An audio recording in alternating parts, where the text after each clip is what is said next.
Such a good little plant to go over today. Very common edible weed here. If you like dandelions, you will love sow thistle. The sunkus comes from ancient Greek. The Greeks probably been eating this plant for thousands of years. We're going to go over some quick ID tips. Common sow thistle versus prickly sow thistle, just two types we're going to go over, and some recipes, how to cook them. A little quick and dirty ID here. So, the smooth hairless midrib is, these plants look like dandelions. The smooth hairless midrib is one of the key things that I look for. They look like dandelions, but just like prickly lettuce and wild lettuce, these are going to have a peduncle of flowers, which is like a cluster of little dandelion-like flowers. So along with the hairless midrib, the leaves clasp the stem. And those two things are the key for me, because there's like 100 species or more in the genus, and here's some lookalikes. All of them are edible. So with prickly sow thistle, you could confuse this with creeping thistle. Creeping thistle is still edible. I have a video on eating the roots, but it's pretty pokey. So if you grab it, it's not going to be pleasant. Wild lettuce is another one that you could easily confuse with sow thistle, especially prickly sow thistle. Here, again, the hairless midrib on sow thistle and the hairy midrib on wild lettuce, that is your key. That is one of the secrets that I've, learned from other people who know a lot more than me. Sam Thayer introduced me to this plant when he brought a bunch of sow thistle tops over one day, and I'd just been overlooking them. Sow thistle versus dandelions. So dandelions have one flower for each stem. And then, again, sow thistle has that cluster of flowers, and they also have a very different leaf shape. So sow thistle has this arrowhead leaf, and dandelion is much more irregular. And here you can see I left these by my garage just so I could show you the plants side by side. So you can see the leaf shape there is very different. The bigger thing here is that sow thistle gets tall. And sow thistle will be like 3 to 4 feet tall. I'd harvested from this plant, so it's a little bit shorter. Dandelion is going to be a basil rosette, most for like its whole life. So it's never going to be like 3 or 4 feet tall like a sow thistle will, or like a wild lettuce. Okay, the two types of sow thistle here. These are the two most common that I see, and there's some big differences here with them. The common sow thistle, this plant is like if you crossed dandelion with arugula. It's delicate, it's soft, it's tender. You can chop it up and put it in salad. You can cook it. It's awesome. It's mild. It's slightly bitter.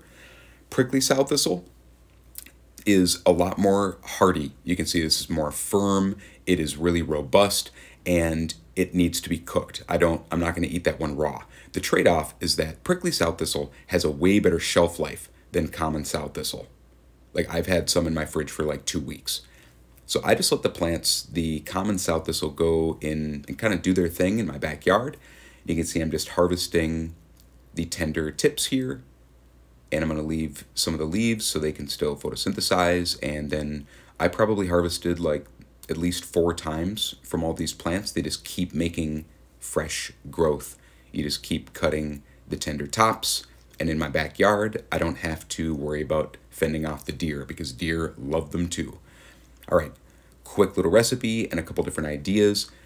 Dandelions and bitter greens, they're really good with beans, tomato, summer vegetables, juicy things. Mostly I cook these.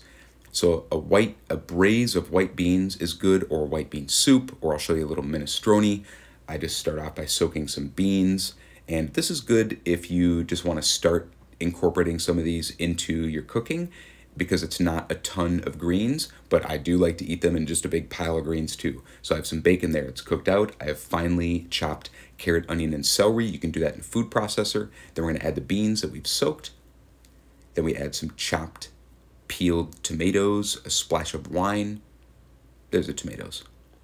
And I peel them once again because we don't want to have the skin in there, because that would come off. There's a little venison stock. You could use vegetable broth, chicken stock, whatever, water, and some herbs. Pick an herb. Sage is good. That's some chopped fresh thyme. I have savory. Rosemary, finely chopped, would be fantastic.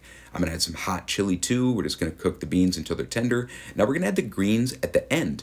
This gives you more control over the texture of the greens so that they're not soft and mushy, so you can cook them until they're just the perfect texture here. And you can have this juicy, you can have this kind of thick, the tomato kind of breaks down and becomes kind of a sauce. It's just a great little side dish, especially good with duck and poultry. Pork too.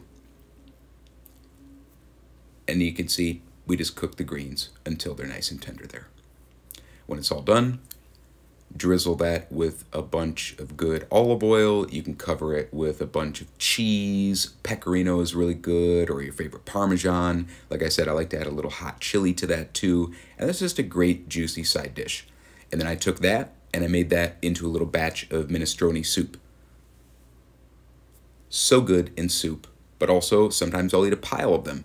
Here is just a pile of bitter greens with chickpeas. I cook with bacon, garlic, hot chili, tomato stock, and I eat it with grilled focaccia, cheese. So good. Or you can just fry the greens up in a little bit of bacon grease. Here I had the prickly ones with some sausage, and you can also ferment them into kimchi, like my dandelion or wild lettuce kimchi. There is a video on that I did a couple months ago.